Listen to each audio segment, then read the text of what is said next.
Well, hey everybody, hey, it's Monday night. That means it's check-in Monday. Grateful to have you with us tonight. And I'm so excited that you've been with us on this Monday night. Today is what is it? It's the 21st of August, and we're excited to have you with us.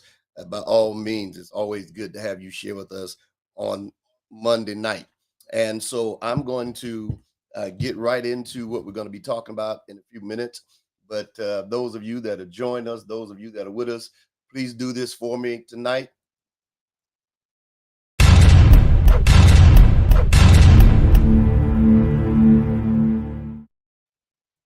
That's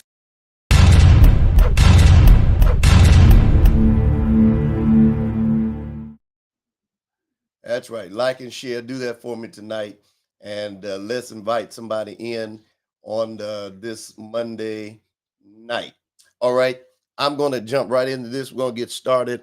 Uh, Tonight, I'm going to, first of all, we want to be praying for those that um, in Hawaii and those that in California and different parts of the country.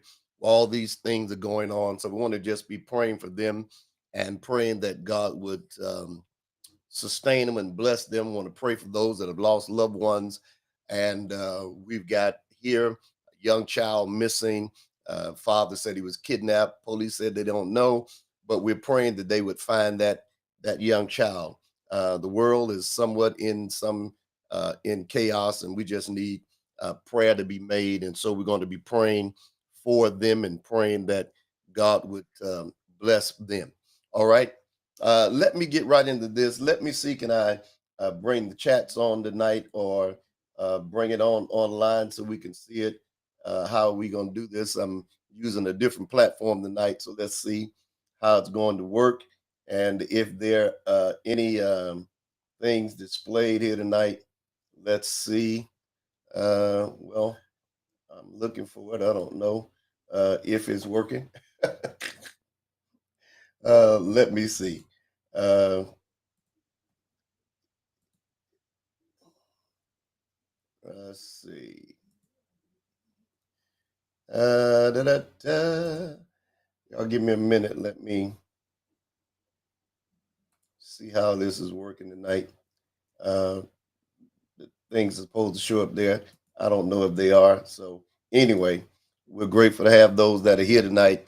See Sister Johnson, um, Sister Austin is here, Jones, and Mother McDaniels is here. So we see those. Um, we'll see how that works with the chat thing. I'm using the different platform tonight totally. So it may come up and it may not. I'm not sure how that is supposed to work. So I'm not sure.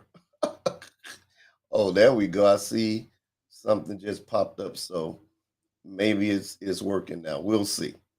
All right. All right. So let me get into this tonight and just share with you for a few minutes and see how this is again how this is working. It could be working with YouTube. Um, yes, so could be working with okay, I see it's working with YouTube. I don't know if it's working with um, Facebook. So we have to deal with the Facebook the other way. All right. All right. So we do know the YouTube part of it is working with the things online. All right. So I want to talk to you tonight very brief about 3 years after COVID-19. Those of you that may not be familiar or know, I in August 2020, matter of fact, yesterday made 3 years, August 20th in 2020, I was admitted into the hospital with COVID-19. And during the pandemic, we tried our best to do everything that you should do and how to do, and did all the safe protocols and all those things that we were trying to make sure. And somehow I still came up with COVID 19, still end up in the hospital or whatever. And so it has been 3 years. And I want to sort of give you just a brief thing. And I want to talk about some stuff I learned during the pandemic, during that bout with COVID, and since then. And I want to give a shout out to um, one of my friends that passed during the time, Pastor Stefan Henderson from Chicago, that died the same day I was admitted. When they were admitting me, when I was laying on the bed, they were telling me that I had COVID. My wife called me and told me he had passed that day, and I just the night before looked at uh, his Bible study, and so needless to say, I was lost for words and speechless and didn't know really what to say because I was sort of, caught off guard by that one.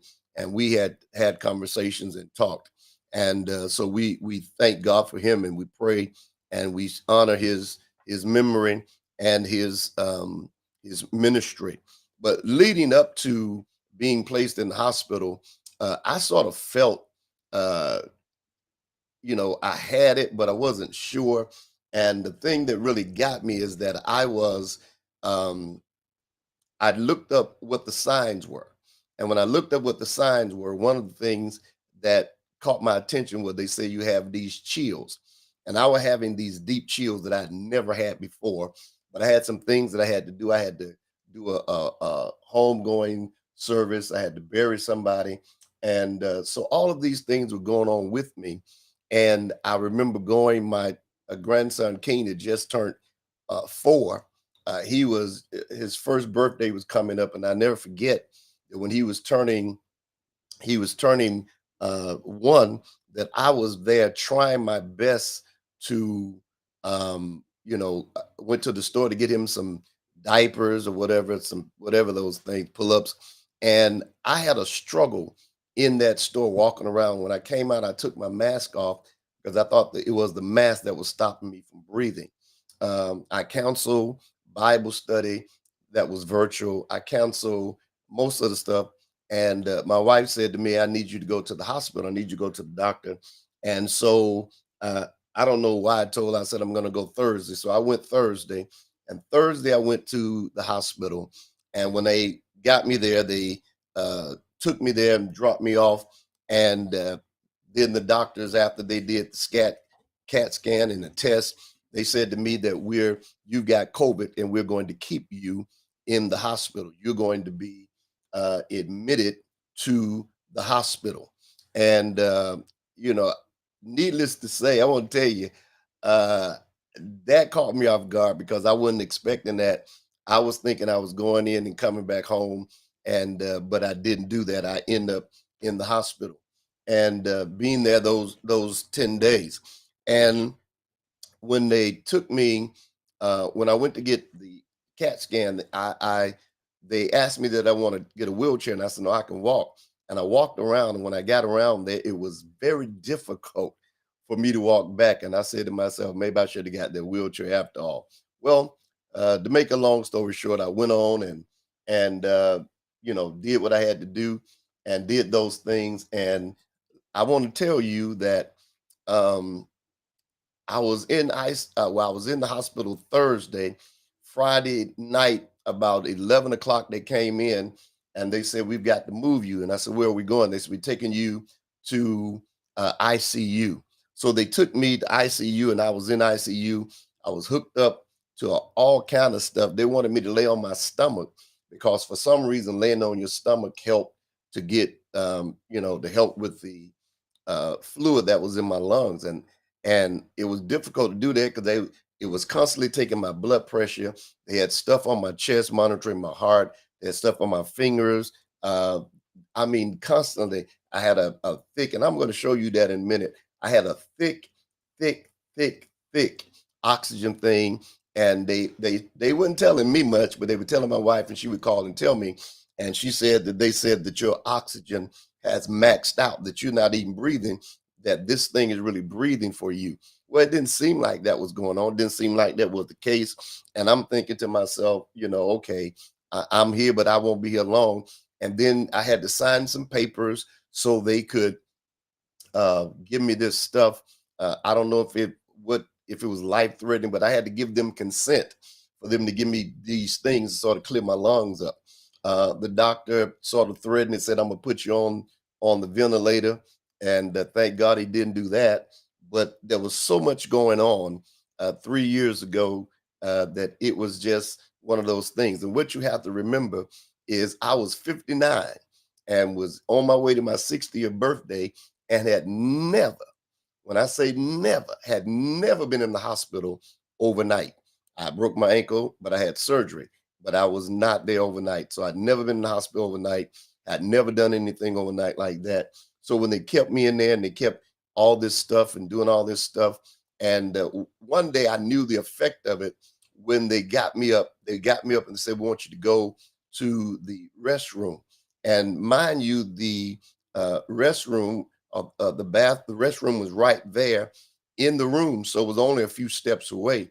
But I want to tell you, just those few steps going to the restroom, maybe 10 feet at the max, I was challenged in my breathing, challenged in what I was doing. So it was just almost one of those things I couldn't hardly do it. I was like, what in the world is going on?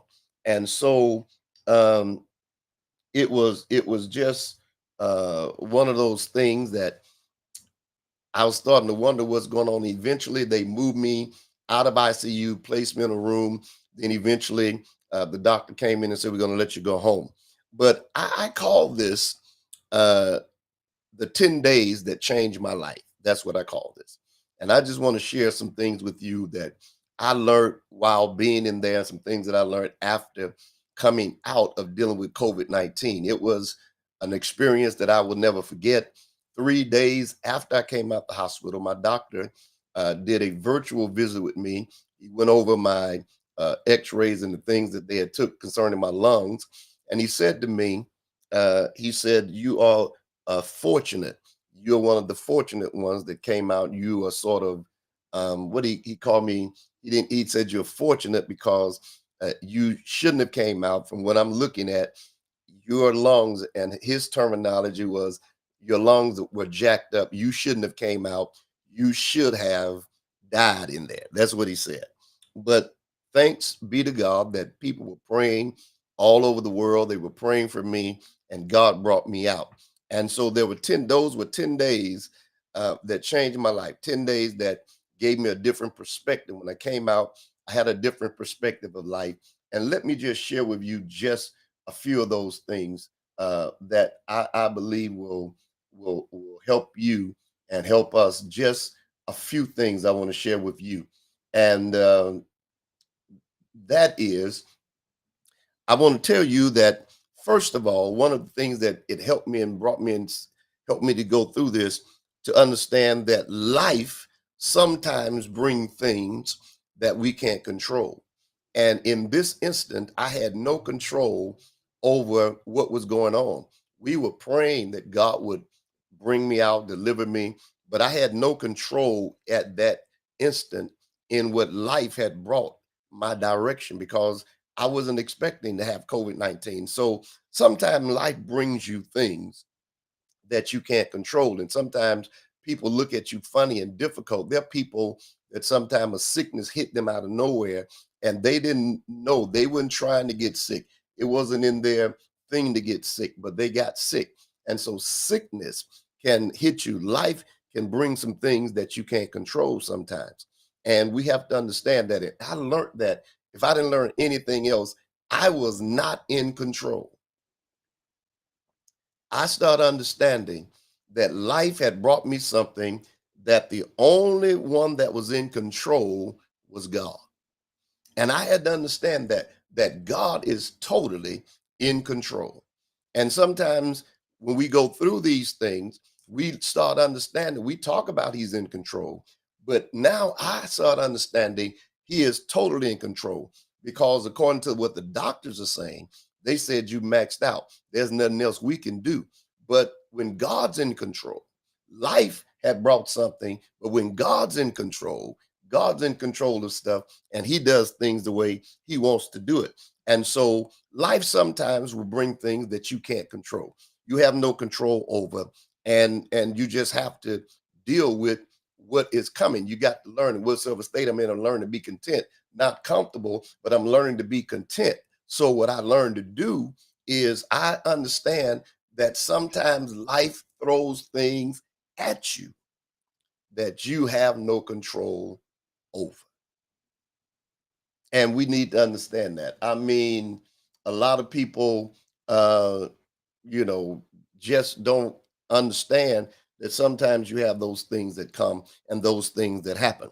So that's one of the things I learned in there, that God was really in control. That now I was dealing with something that I had absolutely no control over. I had no control over being admitted. I had no control of all this stuff I was hooked to. It was just God was in control. Laying in that hospital bed let me know that this is when you got to trust God, and you say he's in control. Now you got to believe he's totally in control. So that was number one. Number two, another thing I learned in the midst of this was to live, when I came out, was to live life to its fullest, because tomorrow is not promised to any of us. And I need you to understand that. A lot of you, you got to understand that old sitcom or whatever, that daytime thing they used to have, One Life to Live. We have to understand that we only got one life to live. And you got to live life to its fullest. Enjoy it, because tomorrow is not promised to any of us. We don't know if we'll be here tomorrow. We don't know if we'll be here next week. We don't know. When I was laying there, I got these calls and different ones saying this one passed, that one passed. I was in total shock and disbelief. And even today we get those calls. But we understand that you got to live life to its fullest. Stop sitting around and not living your life, because tomorrow is not promised to any of us. That's why we say, if the Lord's will, we could be here tonight and be gone before tomorrow. And we need to understand that life itself has to be lived. You got to live it to its fullest. Stop worrying about people. Stop worrying about, since I've come out, I'm not worrying about people's opinion, what they think, what they say, because I understand that 3 years ago, I could have been gone, because according to the doctor, his words were, you made it just in time. Think about that. That's what the doctor said. The doctor said, you made it just in time. So I could have been another day, 2 days, and you wouldn't be here watching me now. You would have been discussing and saying this was the day he left or the day he went. But so I've learned to live life to its fullest. Since I've come, I'm going to enjoy life and live life to its fullest, because tomorrow is not promised. In other words, some things you've got to stop delaying. Some things you've got to stop putting off. Some things you got to stop procrastinating on, and live life to its fullest. You procrastinating and not even knowing if you're going to be here. You don't want to do that. You don't want to keep procrastinating about stuff. You want to get yourself up and you want to start doing what you know to do, what you can do, and live life to its fullest. Enjoy yourself. Go take a vacation. Go and get a manicure. Go get a pedicure. Go shopping. Buy you some new stuff, and don't worry about who worried about what you're doing. Enjoy yourself, because guess what? When I was in the hospital, I couldn't enjoy any of the stuff that I had. I took my phone with me. They brought my iPad and brought me some clothes in a little case, but I couldn't put none of those clothes on, because I'm laying there in that hospital gown. So I couldn't enjoy any of that. We were getting some things done at the house. I wasn't here to enjoy any of that. I had a check that came in, some work I had done. I left two checks here uncashed. I think my wife deposited them in the account, but I couldn't cash them. I couldn't do anything. So when I came out, I started understanding I got to live life to its fullest. I've got to enjoy myself. That I'm not talking about sinful stuff, but I got to enjoy myself, because you can't take any of this stuff with you anyway. So you might as well enjoy yourself. Live life to its fullest, because tomorrow is not promised. All right. And another thing that I learned coming from this bout with COVID was this: it makes you see others in a different way when they're going through some things. Sometimes we can be people that don't have a lot of compassion. We can be people that are hard. We can be people that are cold. We can be people that are just cold-hearted, and we can say some stuff that shouldn't come out of our mouths about people.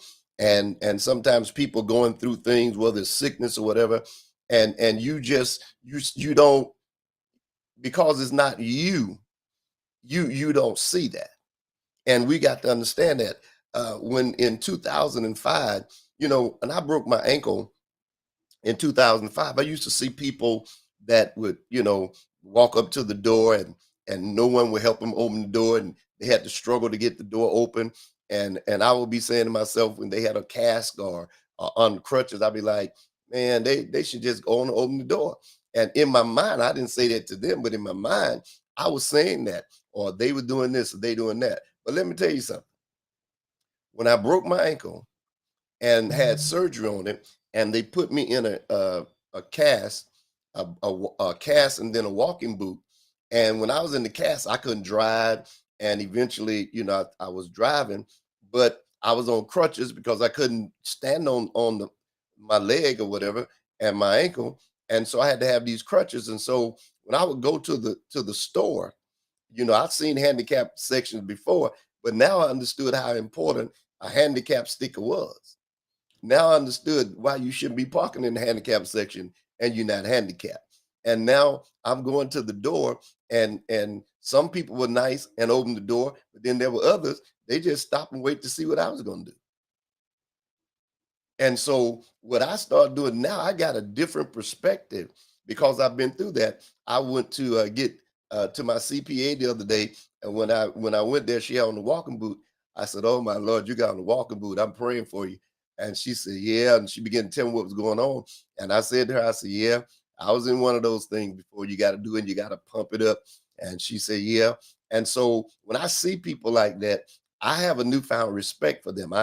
When I go to the thing and somebody's trying to get in, I'll open the door for them or whatever, because it makes you see people different when you have been through some of these things. So when I see people that are dealing with oxygen, when I see people that are dealing with their various things, I see them differently simply because I've been through that and know how it feels and understand what it feels like. And so you have to do that. So it makes you see others a different way when they're going through some things. If you've ever been through it, then you understand how they feel. You understand what they're going through. So whenever I hear people talking about their breathing and stuff being challenged, I still do that today. Matter of fact, when I came back from the hospital, they gave me this little thing here, and this is to monitor your breathing and your oxygen level. And I had to carry this around with me most of the time to just check what I was doing and everything. And so I got a different perspective of people when I see those things taking place. In my case, prayer brought me out. They were praying for me all over the country. Prayer brought me out. Prayer helped do these things. And I was grateful for the saints and those that were praying and calling my name out. And God in 10 days brought me out, and I was thankful for that. And so it just gave me to understand more the effectiveness and the power of prayer. Another thing that I learned, and that was this, and I think this is important. Every one of us should learn this. And if you agree with me, I need you to just say amen in the comment section or something. And that is, I learned to pay attention to the signs of my body. I pay attention to the signs of my body now. What do you mean by that? Well, I pay attention. Before, I didn't pay attention to things. And I just kept going and kept doing stuff, didn't pay attention, just kept on rolling. And now I pay attention because your body will give you signs. Now, when I was struggling breathing. When I was walking in the store, I should have noticed something's going on. When I went to do one of my deacons, his mother passed, and they had an outside service, and I went to do the outside service, and I got there, and I just had to sit in the car until it was time for me to get up and give the eulogy at the grave. I had to go sit in the car. I couldn't even really do anything.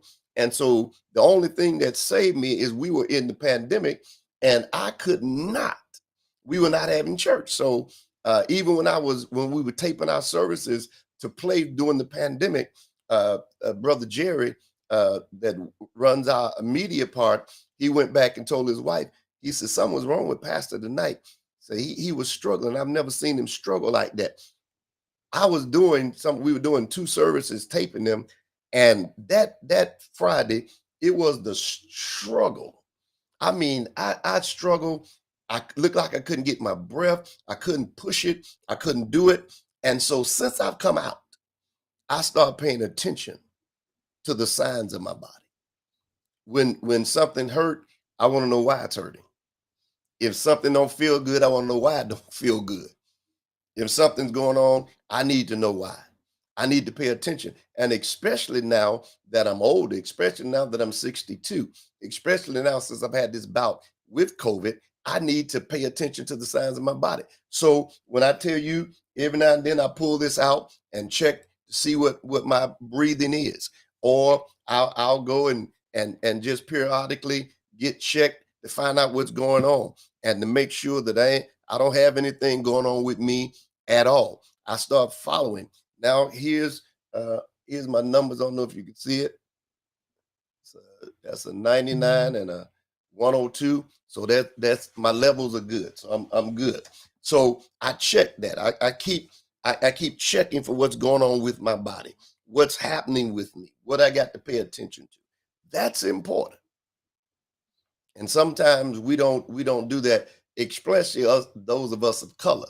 We like those old home remedies that our grandmothers taught us, and we don't really pay attention to the signs of our body. But sometimes you got to pay attention.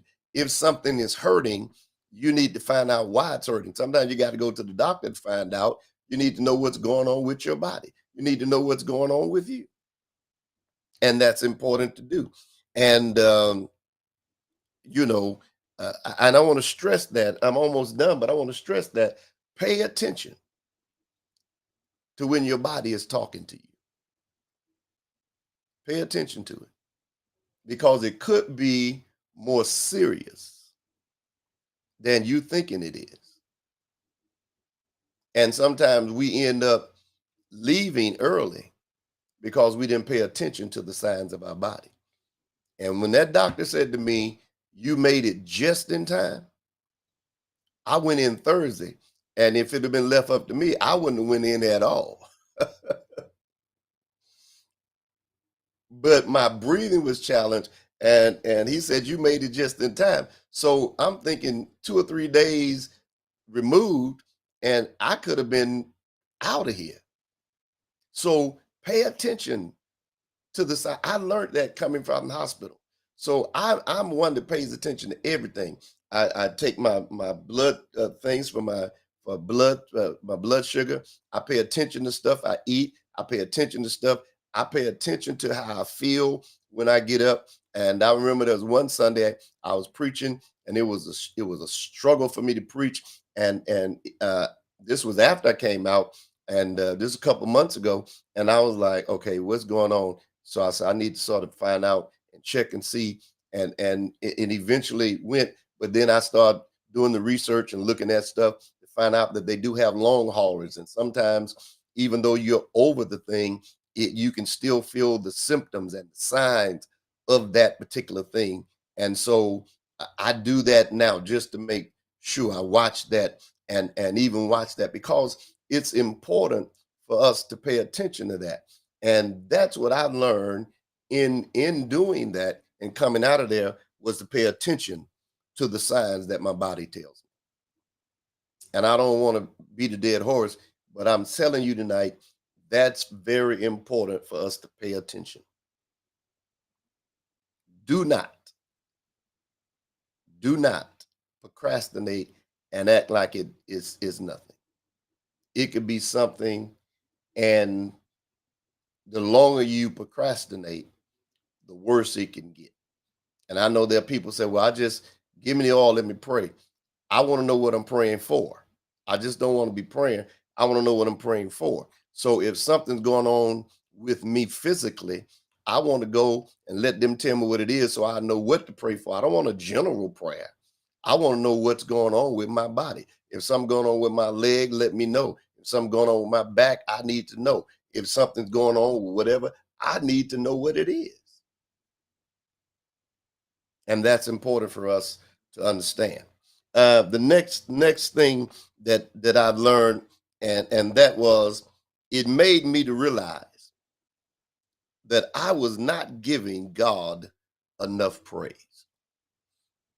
Sometimes we can get where we just don't, you know, we don't praise Him like we should. We don't do things, and it made me realize I wasn't giving God enough praise.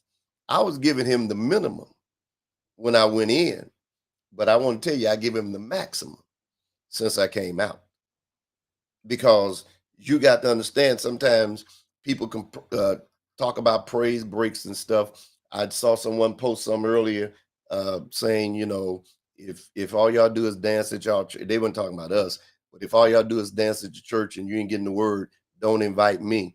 Well, you probably wouldn't fit in our church or anybody else's church if you don't have a praise, because uh, people get the word and still don't praise it. There's some folk that's getting all that word and still just as dead as a doorknob. But it made me to realize that I was not giving Him enough praise, especially after seeing Him bring me out of that particular thing. Seeing Him bring me out. So I don't pay no attention. Nobody said, y'all doing praise breaks. You're right. I'm gonna keep doing them because I could be dead. And the thing I found out is the dead don't praise God. I could be physically dead and wouldn't have no praise. So I'm gonna give Him praise every opportunity I get. If it's right, I'm gonna get my praise on, because I'm gonna give Him praise for what He did for me, because He brought me through it and brought me out of it. And here I am 3 years removed. And there are folk that stayed in the hospital months, but He brought me out in 10 days. And even after I came out, I had some challenges. It was a challenge for me to walk to the mailbox, but the doctor said, I don't want you to sit on the couch. I need you to get up. And so I did those things. But I'm just trying to tell you that we got to understand that sometimes we don't give Him enough praise. Some of the stuff He's brought us through that we know we should be gone out of here dead, we've got to give Him more praise. So when I came out, it made me to understand I don't give Him enough. The little bit we give Him, it is really nothing compared to what He has done for us. We need to be giving Him a whole lot more. And then every day, God deserves our praise. These are things that I sort of picked up and learned. Every day, God deserves a praise from us. He deserves to get a praise from our lips. He deserves to get a praise from us every day because of the stuff. Because when I was laying in that hospital, there was nothing. I mean, I'm in a room, and there's a sofa in there, but no one could visit me. The only people coming in was the doctors, and there was a little mirror, a little glass thing over there, and the nurse sit there all night and all day. They just sit there watching me and observing me and watching my vital signs and stuff. And to the extent that the last night I was there, about 4:30 in the morning, the lady, the nurse, busted in the door and calling my name, Mr. Martin, Mr. Martin. And I was like, hey, hey. She said, oh, and she got on the little walkie-talkie thing. She said, oh, he's here, he's here. And she said, let me check this. And she checked it, and I heard the person on the other end said, yeah, I see him now.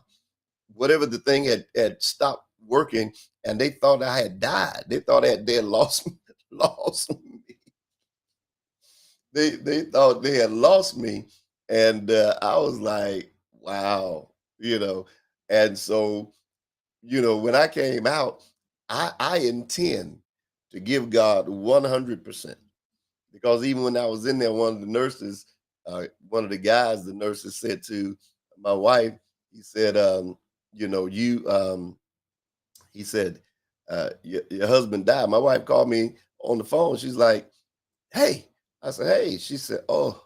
She said, they told me you had passed away. I said, no, I'm still here.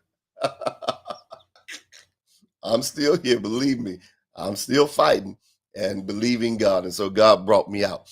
But I wanted to share that with you because these things we need to do. And the one thing really, really, really is that I need you to get a recap of it. And that is life brings things you can't control. Live life to its fullest because you never know when it'll be the last time. Tomorrow's not promised. Uh, when you go through things, it makes you see others a different way. When you go through it, uh, in my case, prayer brought me out. Pay attention to the signs that your body's giving you. Please do that. I'm serious about that. And it makes you realize that you've got to give God more praise and to do those things. But let me show you this, and I'm going to come back and close this out. I want to show you when I went to my follow up. I asked the doctor, I said, I want you to do something for me. I want you to show me my x-rays and show me the CAT scan that you did on me when I first went into the hospital that Thursday about 3 o'clock, 4 o'clock. And they went around and did the thing. I was so out of it, breathing wise, that I couldn't even stand in the line. I asked the lady, could I sit here till you call my name? She said, yes. And they uh, took me around.